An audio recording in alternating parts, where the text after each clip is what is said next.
This is the tale of the navel of the earth. Let us be off. Away we go. There was once a king. He was old and gravely ill. Lying on his deathbed, he called to him his 6 children, 3 sons and 3 daughters. "Children," he whispered, "when I am gone, do see that you care for one another. And if any suitors should ever come to the palace, welcome them in without question." Well, his children thought this advice quite odd, but they agreed, for they all loved their father very much. Not long after that, he died. Well, the 3 princes and the 3 princesses lived together in peace for quite some time. After a while, a man came to the palace. He was a man with 1 lame leg, and he announced that he was there to seek the hand of the oldest princess in marriage. Now the oldest prince said, "Be gone with you, vile cur!" And the second prince said, "Yes, yes, be away with you." But the youngest prince welcomed the man in kindly. He and the oldest princess spent some time together, and when the time came, they went away. No more was seen of either of them in the kingdom. Some time later, another man came to the palace, and this was a man with only 1 eye. When he announced that he was there to seek the hand of the middle princess in marriage, the oldest prince was quite angry. "Be off with you," he said, "you villain!" And the middle prince said, "Yes, yes, don't darken our doorstep again." But the youngest prince welcomed him in. The one-eyed man and the middle princess spent some time together, and eventually they too went away, and no more was seen of them in the kingdom. Well, some time later another man presented himself at the palace gate, and this was a beggar dressed in motley rags. The oldest prince wanted to turn him away. "You disgust me," he said. "Be gone." And the middle prince said, "Yes, yes, we would not look at you 1 instant longer." But the youngest prince welcomed the beggar in. He and the youngest princess spent some time together, and after a while they too went away, and no more was seen of them in the kingdom. Now, days passed, and the youngest prince began to feel lonely. He went to his 2 older brothers. "What shall I do with myself?" he asked. "Well," they said, "you might as well go and seek out the beauty of the world." And they grinned unkindly. For the beauty of the world was a powerful princess. Any man who came to seek her hand in marriage and failed to do so had had his head cut off. And the beauty of the world was building a tower with all the cut-off heads. The youngest prince knew all this, but still he said, "The beauty of the world, I think I shall go and see her." To his older brother's surprise, he saddled his horse and rode off. He rode for many days and nights until he came to the far-off land where the beauty of the world lived. Her father, the king, welcomed him into his castle. "Are you here to seek the hand of my daughter in marriage, young man?" said the king. "That I am," said the prince. "Well, I suppose you know that my daughter is the beauty of the world. A powerful and fearsome woman is she," said the king. "This I know," said the prince. "And I suppose you know that any suitor who comes to seek her hand in marriage and displeases her has his head cut off. And my daughter is building a tower with the heads She only needs one more head to complete the tower. Perhaps it will be yours." "Perhaps it will," said the prince. "Well then," said the king, "you should know that this test will be put to you. You'll be shut up in an underground room for 40 days. At the end of that time, we'll let you out, and you must tell us the features of the navel of the earth." "Very well, I agree," said the prince. He was led away by the castle guards and locked up in a little underground room. There was nothing at all in the underground room. Not a chair, not a bed. There was nothing for the prince to do but pace back and forth. He paced and paced and paced for days and days and days, thinking to himself, racking his brains, what are the features of the navel of the earth, he wondered. But as he had never heard of the navel of the earth before, he simply could not answer this question. Now, days went by, and he began to feel faint. He grew very weak, but still he paced and paced and paced, back and forth, back and forth. One day, he looked into a corner of the little room and saw, to his great shock, a window where no window had ever been before. He peered through the window, and there he could see another world. With great difficulty, he clambered through the window and walked down 40 steps. He went farther and farther underground, and he began to walk along an underground road that was lit with a strange underground light that shone from nowhere at all. After a while, he came to a large castle, and when he knocked at the door was opened by none other than his eldest sister. She fell upon him and hugged and kissed him. "Oh, dear brother," she said, "I never thought I would see you again." "Sister," he said, "how is it that you come to be here?" "Well, you should know," she said, "that my husband is not a man with a lame leg. He, in fact, is a Georgios. If he comes here and finds you, I don't know what he will do to you, so hide quickly, for I think I hear him coming." The prince hid. His sister welcomed in her husband, the Georgios, and said, "Husband, what would you do if one of my brothers had come to visit?" The Georgios furrowed his brow. "If it was one of your older brothers, I should tear him limb from limb," said the Georgios. "But if it was your youngest brother, I would welcome him with open arms."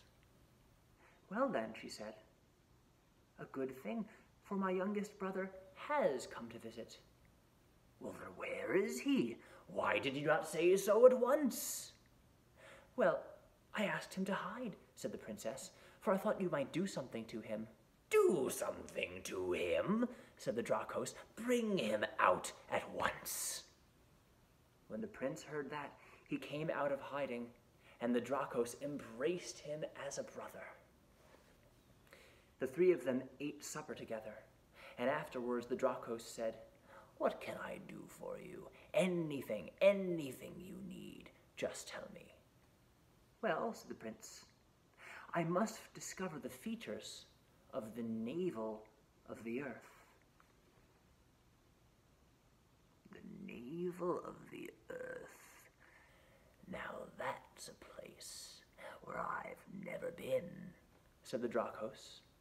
But if you journey along this road, you'll find the castles of my two brothers, the other Drakoi.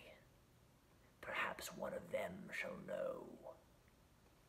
The prince thanked the Drakos, and the next morning he set off along the underground road. Eventually he came to the second castle, where his second sister lived with her husband, the second Drakos, who had come disguised as the one-eyed man. The second sister hid her brother, and when her husband, the Drakos, came home, she asked him what he would do if one of her brothers had come to visit. If it was your oldest brother, or your middle brother, I should tear him limb from limb, said this Drakos. But if it was your youngest brother, I'd welcome him in with a smile. When he heard that, the prince came out of hiding. The Drakos did indeed welcome him. The prince, his sister, and the Drakos ate together, and the prince asked this Drakos too whether he knew the features of the navel of the earth. The navel of the earth, said this Drakos. I have heard tell of it, but I've never been there and seen it for myself, and I don't know what it looks like. But farther down at the end of the road lives my brother, the last Drakos. Go and ask him. I am sure he will know. The prince thanked this Drakos and left. He walked down the road for days and days and days until he came to the end, and there was a third castle where his youngest sister lived. She asked him to hide before her husband, the third Drakos, came home. And when the third Drakos had come in, she asked him what he would do if one of the princes had come to visit. If it was your oldest brother or your middle brother, why, I would tear them limb from limb, said the third Drakos. But if it was your youngest brother, that one, I'd welcome in. When he heard that, the prince came out of hiding, and he and his sister and the third Drakos passed a wonderful evening together, at the end of which the prince asked the Drakos, "Can you please, oh please tell me the features of the navel of the earth?" The Drakos said, "You're in luck, for I know how we can find the answer to your question. Come." They went outside the castle, and the Drakos gave a whistle. Immediately, animals of all shapes and sizes appeared from all around them, and the Drakos called out, "Tell me, which one of you has been to the navel of the earth?" But alas, none of the animals had. And so the Drakos sent them all away. Then he gave a different kind of whistle, and birds of all shapes and sizes flew down and landed all around them. "Tell me," said the Drakos, "which of you has been to the navel of the earth?" None of the birds could answer. "Tell me," said the Drakos, "where is the mighty eagle?" The birds looked around. No one knew where the eagle was. But a moment later, they heard a flapping of great wings, and the eagle flew down and landed before them. The eagle was covered in gleaming jewels and gold. "Eagle," said the Drakos, how come you by this great wealth?" "I shall tell you," said the eagle. "I was sick with mange, and I remembered that my grandfather once told me that if I ever had mange, I should go to the navel of the earth." When the prince heard this, his eyes opened widely and his ears pricked up. "Go on," he said to the eagle. "Please go on." "Gladly," said the eagle. "At the navel of the earth there are 3 springs. One is a spring of gold. The next is a spring of silver. And the last is a spring of diamonds.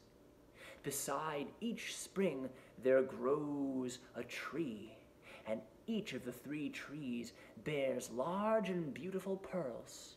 Well, I bathed myself in each of the 3 springs, and I rolled around in all the pearls that have fallen from the trees, and I found myself healthy once more." That was what the eagle said. And when the prince heard all that, he smiled a beautiful smile.